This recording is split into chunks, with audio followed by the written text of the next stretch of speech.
They sold me because I am blind, the little girl whispered to the Apache, her small trembling hands clutching the frayed edge of her dress as if it were the last thread holding her to a world that had already discarded her, and in that confession, there was not only sorrow but a kind of haunting truth that pierced deeper than the sharpest blade, for it was not just her words but the brokenness of humanity itself speaking through her fragile voice, and the Apache, weathered by battles of land and spirit, a man whose people had known the cruelty of being treated as less than human, felt something stir inside him, something he thought the world had long buried, a flame of fierce compassion that would not be ignored, and though the marketplace around them bustled with noise, with merchants shouting and coins clattering and strangers passing without care, in that moment the world fell silent inside his heart, as if time itself paused to witness what a single act of humanity could change. He bent down slowly so his shadow would not frighten her, his voice calm, carrying the weight of mountains yet gentle as falling rain, and asked her name, but the girl shook her head and said she had none anymore, for the men who sold her told her she was worthless, a burden, and when she tried to tell them she could still hear the birds sing and the river flow and she could feel the warmth of the sun, they laughed and told her that blindness was a curse, that she was not fit to live among them. And so they gave her away like an object to strangers who had no love for her, strangers who whispered of using her as a servant or worse, until by chance she slipped away and stumbled into the path of this Apache, who now looked at her with eyes full of both rage at the cruelty of men and tenderness for the courage it took for such a small soul to speak. He placed his rough hand gently upon her shoulder, and in that touch, she flinched, for touch had always meant pain, but then she felt the steadiness of his grip, the way it carried no harm but only protection, and tears she had long hidden broke free, pouring down her cheeks, for at last someone's touch felt like safety.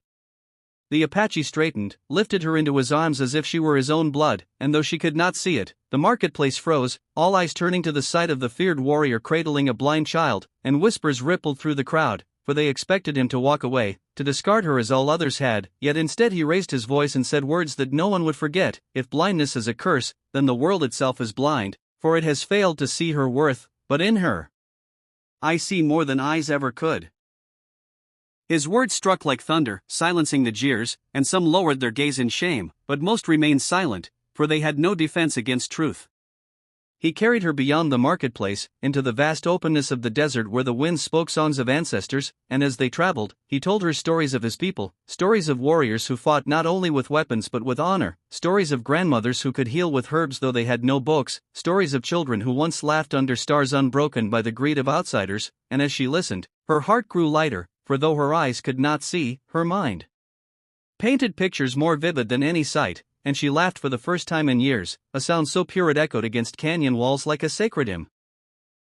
Yet the journey was not easy, for at night, doubts crept into her voice, and she asked why he had taken her, why he, a stranger, would care when even her own had not, and the Apache, gazing into the fire, said quietly, because I, too, was once sold, not for blindness, but for being who I am, for being born of a people despised and hunted, and I know the wound of being told you were less, and I swore long ago that if ever I found another cast away by cruelty, I would make them family, not because blood demands it, but because humanity does. At his words, her chest tightened with something she had never known, belonging, and she began to walk taller beside him, her ears guiding her steps, her heart learning to trust. Days turned to weeks, and in the Apache's village, the people at first resisted, questioning why he brought a blind outsider, fearing she would be a mouth to feed without giving, but the Apache silenced them with a glance and told them to wait, to let her spirit show what her eyes could not, and slowly, she did, for though she could not see, she listened so deeply she could tell who entered a room by their footsteps, she could recognize the health of a horse by its breathing, and she could weave baskets by touch so fine that even the sighted marveled at her craft. The children who once mocked her blindness now gathered at her side to hear her tell stories in the way she imagined them, rich with detail and wonder, and they found that in her words, they saw more clearly than with their own eyes. One night, when drought had tightened its grip and the people feared the crops would fail, it was she who sat by the river, listening, and she told the Apache the water's voice was weak, that something blocked its flow, and when the men searched upstream, they found a fallen tree choking the current, and by clearing it, the river ran free again, saving their fields. From then on, they called her She Who Hears the World.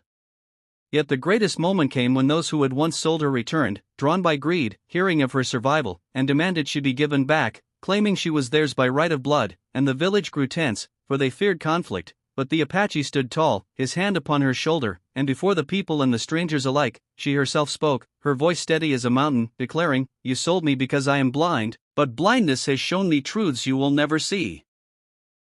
You looked at me and saw weakness, yet I hear strength in the earth, in the rivers, in the hearts that love me. I belong not to you, not to anyone, but to myself, and to those who choose kindness over cruelty.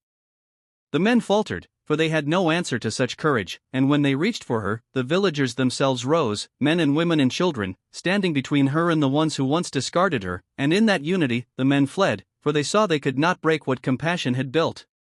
Silence lingered after their departure, heavy and holy, and all eyes turned to the Apache, but he shook his head, pointing instead to the girl, and said, "It is not I who left you in silence, but she, for in her, we all hear the truth of what it means to be human."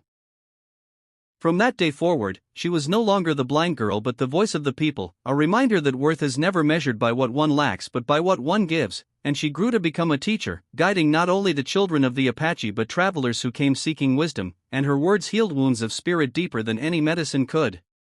And though the world outside remained harsh, those who heard her story carried it onward, telling of the blind girl who had been sold but who, by the compassion of one and the courage of her own soul, became a beacon of light greater than sight, and her life was proof that even in the darkest blindness, humanity could still see its greatest truth, that love, given freely, has the power to rewrite destiny. And so her story ended not in sorrow but in triumph, her voice forever echoing in the hearts of those who listened, reminding them that no one is ever worthless, and that sometimes the eyes of the heart can see farther than the eyes of the body, leaving all who heard her tale in silence, not of emptiness, but of awe.